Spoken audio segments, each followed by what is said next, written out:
Minister Narendra Modi delivers keynote address virtually at the high-level segment of United Nations Economic and Social Council, assures India's deep commitment to maintaining global harmony and preserving nature's balance, reiterates India will play its role in full support of UN's agenda as a member of UNSC.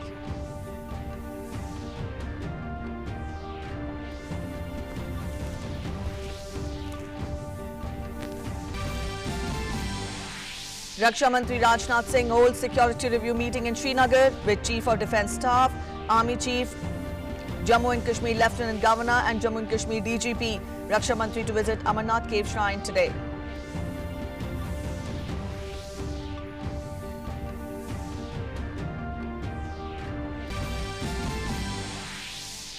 Three terrorists killed in an early morning encounter with security forces in South Kashmir's Shopian district. Search operation underway.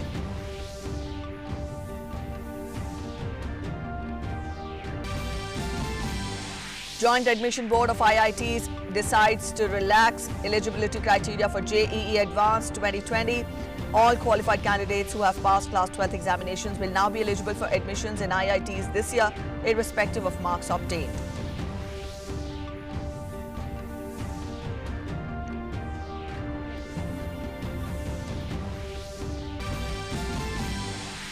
Flood and landslide situation remains grim in Assam, claiming over 100 lives. Heavy rains continue to lash Mumbai and coastal Maharashtra. Several low-lying areas waterlogged due to incessant rainfall.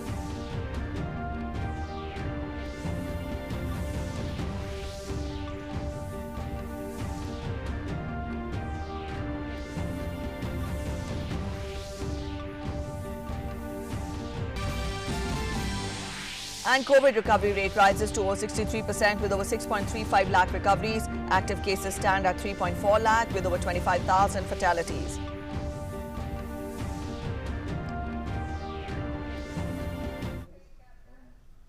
Good morning. You're watching DD News and I'm Preeti presenting the bulletin this Saturday morning. In the next half an hour, we'll get an account of everything that's making it to the headlines. Our top story first. Prime Minister Narendra Modi has called for UN reforms, stressing that the time is ripe to assess United Nations' role and relevance in today's world and to shape a better future for it. He was delivering a virtual keynote address at this year's high-level segment of the UN Economic and Social Council session of the United Nations. The Prime Minister assured that with its deep commitment to maintaining global harmony and to preserve nature's balance, India will play its role in full support of the UN's agenda as a member of UNSC.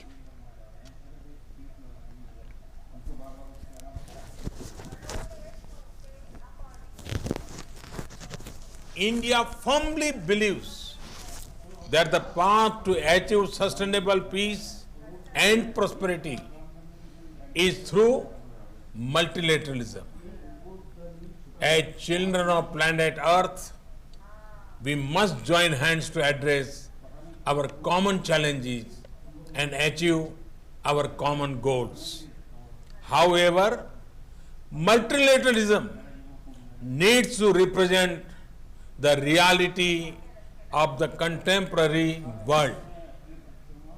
Only reform multilateralism with a reformed United Nations as its center can meet the aspirations of humanity. Set against the changing international environment and the COVID-19 pandemic, Prime Minister said that as the furies of the World War II eventually lead to the emergence of United Nations, the battle against COVID-19 provides an opportunity for reforms and rebirth of the whole world body. While celebrating 75th years of the United Nations, let us pledge to reform the global multilateral system, to enhance its relevance, to improve its effectiveness, and to make it the basis of a new type of human-centric globalization. The United Nations was originally born for the furies of the Second World War. Today, the fury of pandemic provides the context for its rebirth and reform. Let us not lose this chance.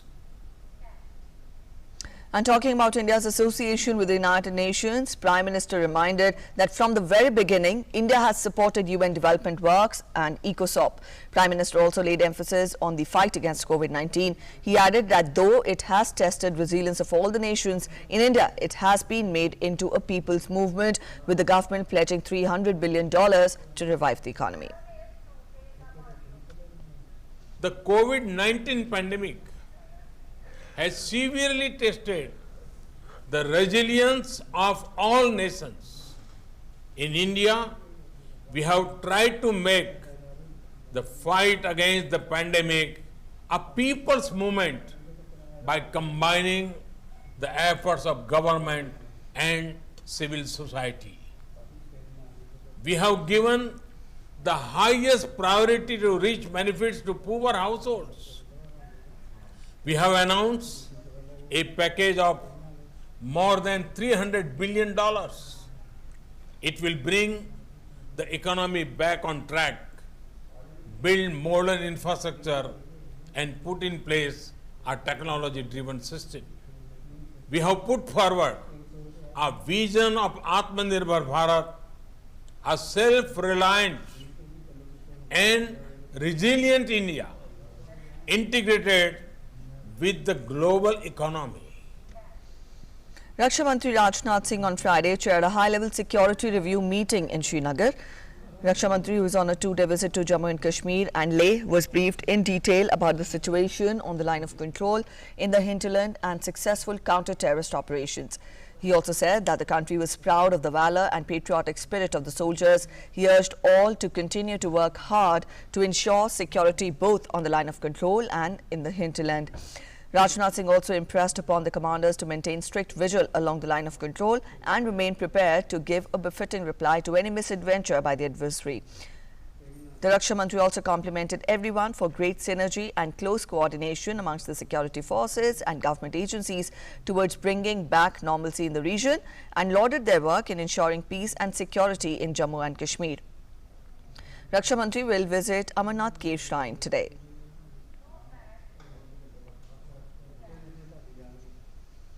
HRD Ministry has announced that the Indian Institutes of Technology will do away with the admission criteria of minimum 75% marks in class 12th this year.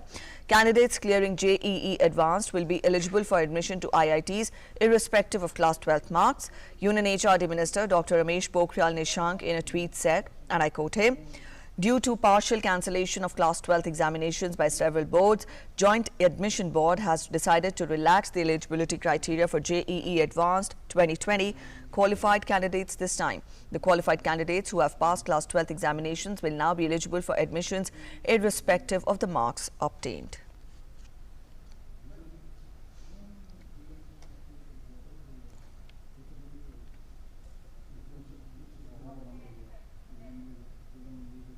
Enthusiastic response has led the central government to extend the last date of submission of the entries for Atmanirbhar App Innovation Challenge to the 26th of July. The challenge was launched by Prime Minister Narendra Modi on 4th of this month, and the previous last date for submission of the entries was 18th of July, that is today, Saturday.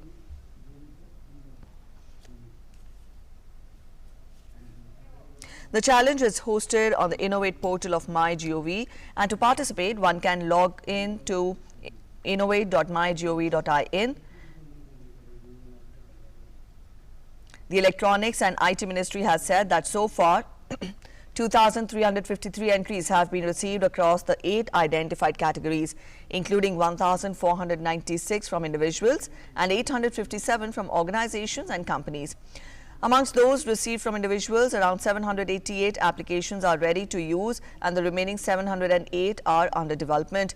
For the apps submitted by the organizations, 636 apps have already been deployed and the remaining 221 are under development. Around 100 of these apps have more than 1 lakh downloads. The applicants are from all over the country, including remote and small towns, indicating a wide pool of untapped talent in app development. Durga Shankar Mishra, Secretary, Ministry of Housing and Urban Affairs, launched the mobile application of PM Street Vendors Atmanirbhar Nidhi or PM Swanidhi in New Delhi on Friday. This app aims to provide user-friendly digital interface for lending institutions and their field functionaries for sourcing and processing loan applications of street vendors under the scheme. The launch event was held through a video conference in which, besides senior officials from the ministry, principal secretaries dealing with Urban Development Department and other officials from the states and union territories participated. It is believed that the launch of the mobile app will give impetus to the implementation strategy of the scheme, besides promoting paperless digital accessing of microcredit facilities by the street vendors. Earlier we had only this portal. We only had the web portal for administering the complete PM Swanidhi. Now we have this mobile app application, and that is going to make things much more simpler. Just with a mobile phone, a smartphone, anybody can be admitted for the PM Swanidhi scheme. Petroleum Minister Dharmendra Pradhan co-chaired the second India-US Strategic Energy Partnership ministerial meeting along with US Secretary of Energy Dan Brouillette on Friday. Both the sides agreed to build strategic petroleum reserve. India and the US signed an MOU for collaboration on strategic oil reserves, including India using American storages for storing its oil as the two nations look to deepen energy ties. Addressing the virtual meeting, Petroleum Minister Dharmendra Pradhan invited enhanced participation from American companies in the oil and gas sector. It is indeed reassuring that despite the COVID-19 induced challenges, the industry leaders are quite optimistic about reinvigorating the energy linkages between the two countries. I am confident they will take advantage of the fast emerging opportunities in the energy sector between our two countries. And up next, let's take a look at the COVID-19 update from across the country. A total of 6.35 lakh people have recovered from COVID-19. According to the data of Ministry of Health and Family Welfare, a total of 6,35,756 people infected with the virus have recovered across the country so far. Now, with this, the recovery rate has reached 63.33%. Presently, the total number of active cases in the country is 3,42,437.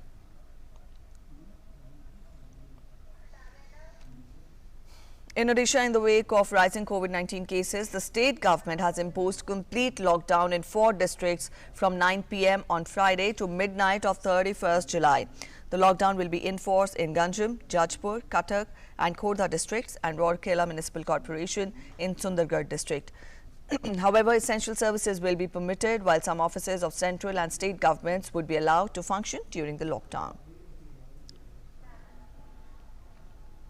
Uttarakhand government has also imposed statewide lockdown on Saturday and Sunday amidst large and rising number of COVID-19 cases. Uttarakhand Chief Minister, however, said that the decision applied only to this week and fresh assessment of the conditions and the necessary containment measures will be made on a weekly basis.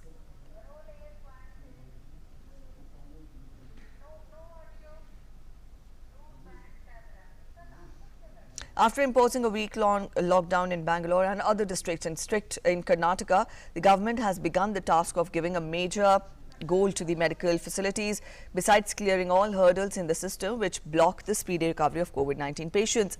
Medical Education Minister and COVID-19 in charge Dr. K. Sudhakar sprung into action and took surprise visit at the COVID-19 designate government hospitals in Bangalore city. He inspected the hospital facilities and reviewed the entire treatment procedure at KC General Hospital, that's a government hospital. He checked the quality of PPE kits being used and also took to task the hospital administration for their negligence, which led to 35 staff members of the hospital testing positive. Dr. Sudhakar also interacted with COVID-19 patients at the hospital via video conference and gathered their feedback. In Gujarat, a four-member central team reviewed the situation on COVID-19. The team also held a meeting with Chief Minister Vijay Rupani over the issue. Dr. Randeep Guleria, director of AIIMS Delhi, told that pandemic situation has improved in the state since last 2 months. He also lauded the Ahmedabad Metropolitan Municipality for its efforts to contain the spread of the virus.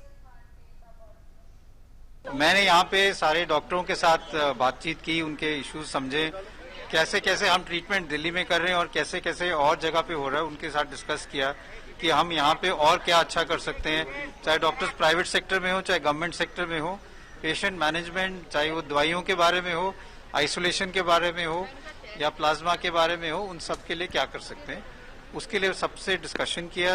आपस में हमने अपने अपने उनके problem समझे, क्या उनका solution हो सकता है, और मेरा ये मानना है कि इससे आगे जाके बहुत फायदा होगा। सूरत में केसेस जो है वो कंट्रोल में आएंगे और आस्ता आस्ता फिर कम होने लगेंगे। With Bihar seeing a spike in the number of COVID-19 cases, the Union Ministry of Health and Family Welfare has sent a multidisciplinary team to the state to assess the situation.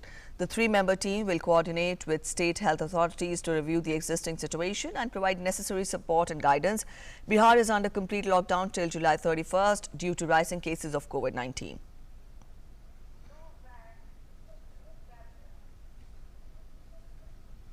And the flood situation in Bihar remains grim, with rivers in the state overflowing. Floodwater has spread over various other parts of the state as well.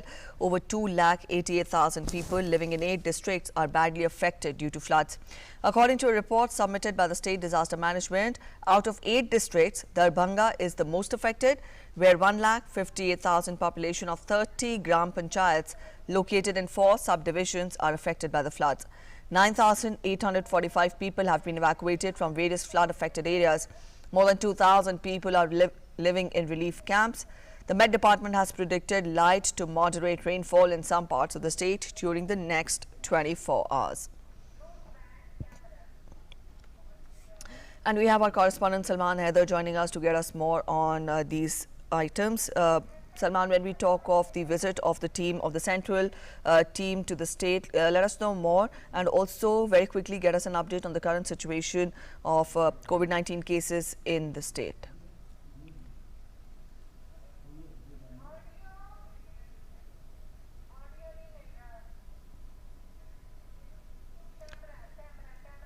All right, I think we have not been able to establish proper contact with Salman Haider there. There is a problem in the audio there. We'll try getting back to him to get more on that. Meanwhile, let's get you an update on the current situation in Assam. Or before we go across to Assam, we are again joined in by our correspondent Salman Haider. Salman, we tell our viewers that Bihar is under complete lockdown till 31st of July. Also, a team from the centre is visiting the state to assess the situation. Let us know more details of that, and also very quickly an update on the COVID-19 cases in the state. Yeah, Preeti. Central team would arrive Patna around 12 p.m. The team would review the COVID situation in Patna as well as other districts of the state. As you know, Patna has become hot spot because 39 deaths and over 3,000 cases. The Patna and some other districts have become hot spot. At present, active cases are over 8,000 in the state.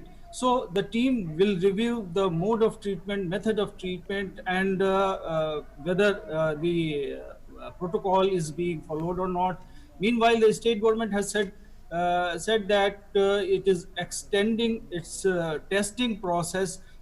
Number of testing would be increased from 10,000 to 20,000. So this is the COVID situation here. As far as flood is concerned, as you know, the flood is spread in 150 panchayats of the state, and rivers at many places are above the danger mark, still above the danger mark, despite some slackening in the rain during past 48 hours. And the weathermen have predicted medium to moderate rainfall for today. Yeah, Preeti. All right, the weathermen have predicted moderate, medium to moderate rainfall. Also, Salman, we see that the state has been has been facing flood situation for quite some days now. Also, when we see heavy rains are followed by spread of diseases, spread of epidemics. Let us know more as to how is the state prepared on that front, and also get us an update on the relief camps in the state, the condition of the relief camps.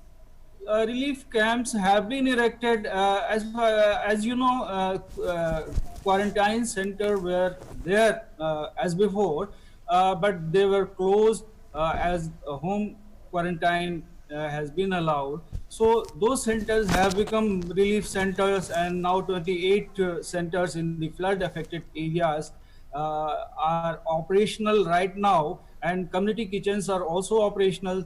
So they are being provided cooked meal for the flood victims.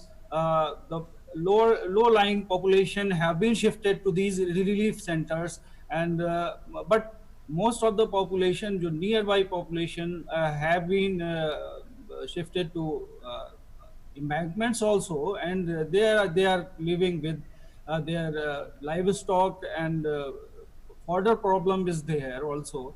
And Darbhanga has become most affected, where 4 subdivisions are flood affected right now. Road communication has been disrupted in all the flood affected districts, and many villages have become islands, with boat is the only medium of communication. Yeah, Preeti. All right, thank you so much, Salman, for joining us with those updates. And from here, we get you an update on the current situation in Assam. Flood situation in Assam remains grim, as over 3,000 villages in 28 districts are still submerged. Over 100 people have lost their lives due to floods and landslides so far, while around 36 lakh people have been affected across the state.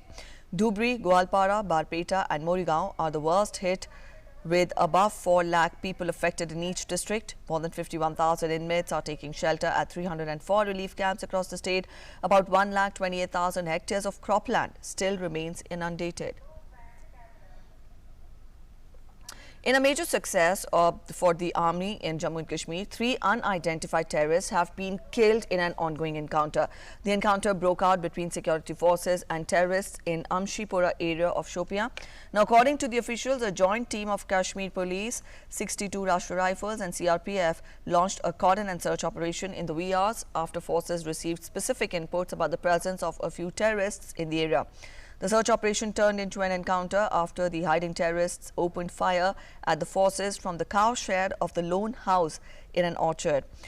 The forces retaliated to the gunfire, thus ensuing a gun battle between the two sides. The operation is still underway, and it is the second encounter between security forces and terrorists in the last 24 hours in Kashmir. That's it in this edition of the News This Hour. Thanks for watching. Namaskar.